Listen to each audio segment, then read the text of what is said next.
10 ବର୍ଷ ହେଲାଣି କି ଆପଣଙ୍କର ଆଧାର କାର୍ଡ଼ ଏବେ ମାଗଣାରେ କରାଇ ନିଅନ୍ତୁ ଅପଡ଼େଟ୍, ନଚେତ୍ ଦେବାକୁ ପଡ଼ିବ ଏତେ ଟଙ୍କା ଫାଇନ୍। ତେବେ କ'ଣ ରହିଛି ଏନେଇ ସମ୍ପୂର୍ଣ୍ଣ ଅପଡ଼େଟ୍ଟି ଚାଲନ୍ତୁ ଦେଖିବା।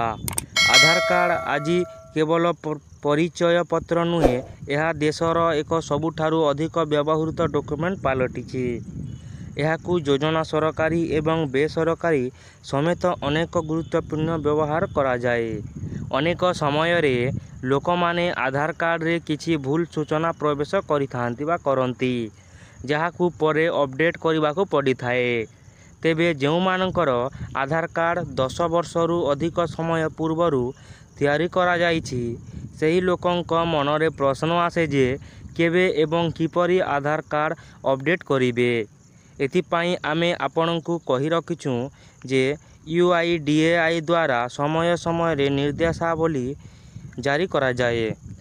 ଯଦି ଆପଣଙ୍କର ଆଧାର କାର୍ଡ଼ ମଧ୍ୟ ପୁରୁଣା ହୋଇଯାଇଛି ଏବଂ ଆପଣ ଏହାକୁ ଅପଡ଼େଟ୍ କରିବା ବା କରିନାହାନ୍ତି, ତେବେ ଏହା ଆପଣଙ୍କର ପାଇଁ ସୁଯୋଗ, ଯେଉଁଠାରେ ଆପଣ ମାଗଣାରେ ଆପଣଙ୍କର ଆଧାର କାର୍ଡ଼ ଅପଡ଼େଟ୍ କରିପାରିବେ।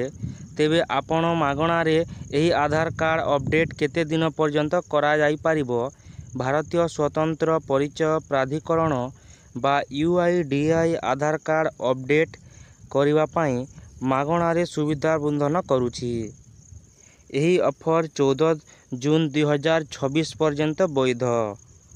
ଏହି ତାରିଖ ପର୍ଯ୍ୟନ୍ତ ଆପଣ ମାଇଁ ଆଧାର ପୋର୍ଟାଲକୁ ଯାଇ ସେଠାରେ ଆପଣଙ୍କର ପରିଚୟ ଏବଂ ଠିକଣା ପ୍ରମାଣପତ୍ର ଅପଡ଼େଟ୍ କରିପାରିବେ, ଯାହା ପାଇଁ କୌଣସି ଶୁଳ୍କ ଦେବାକୁ ପଡ଼ିବ ନାହିଁ। ତଥାପି ଏହି ସୁବିଧା କେବଳ ଅନଲାଇନରେ ଉପଲବ୍ଧ।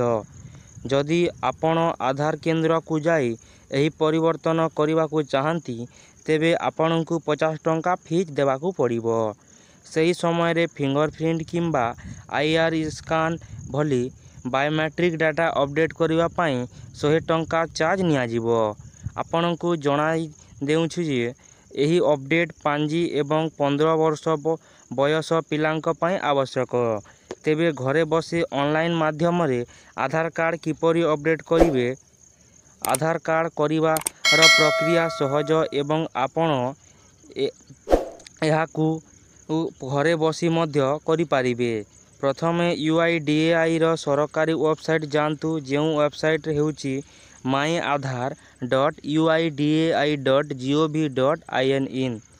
ସେହି ୱେବସାଇଟ୍କୁ ଯାଇ ସେଠାରେ ଡକ୍ୟୁମେଣ୍ଟ ଅପଡ଼େଟ୍ ବିକଳ୍ପ ଚୟନ କରନ୍ତୁ ଏବଂ ପଞ୍ଜୀକୃତ ମୋବାଇଲ ନମ୍ବର ଦେଇ OTP ସହିତ ଲଗ୍ଇନ୍ କରନ୍ତୁ। ଯଦି ସୂଚନା ସଠିକ୍ ଅଛି, ତେବେ ସେଠାରେ ଆପଣଙ୍କର ଆଧାର ବିବରଣୀ ଦିଆଯିବ। ଏହାପରେ ପରିଚୟ ଏବଂ ଠିକଣା ପ୍ରମାଣପତ୍ର ବାଛନ୍ତୁ ଏବଂ ସେଗୁଡ଼ିକର ସ୍କାନ୍ କପି ଅପଲୋଡ଼ କରନ୍ତୁ।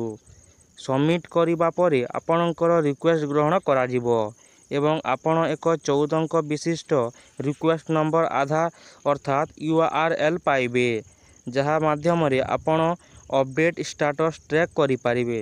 ତ ଫ୍ରେଣ୍ଡସ୍, ଇଏ ହେଉଥିଲା ଆପଣମାନଙ୍କ ପାଇଁ କିଛି ଅପଡ଼େଟ୍। ଯଦି ଅପଡ଼େଟ୍ଟି ଆପଣମାନଙ୍କୁ ଭଲ ଲାଗିଥିଲେ ଭିଡ଼ିଓକୁ ଲାଇକ୍ କରି ଚ୍ୟାନେଲକୁ ସବସ୍କ୍ରାଇବ୍ କରିନଥିଲେ, ଏବେ ସବସ୍କ୍ରାଇବ୍ କରି ପାଖରେ ଥିବା ଘଣ୍ଟି ଚିହ୍ନକୁ ଦବାଇ ଦିଅନ୍ତୁ। ଧନ୍ୟବାଦ।